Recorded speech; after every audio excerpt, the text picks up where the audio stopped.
everyone, I hope you are doing well. Today we'll talk about how to fix or how to solve the problem of BikeMap. You will go to settings.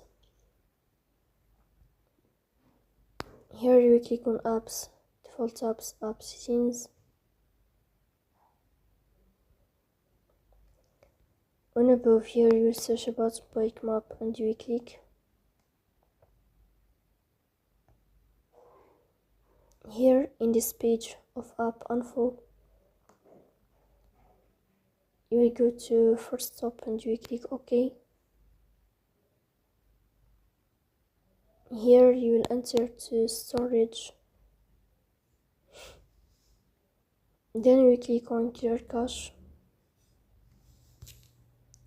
After that, you will turn off your Wi-Fi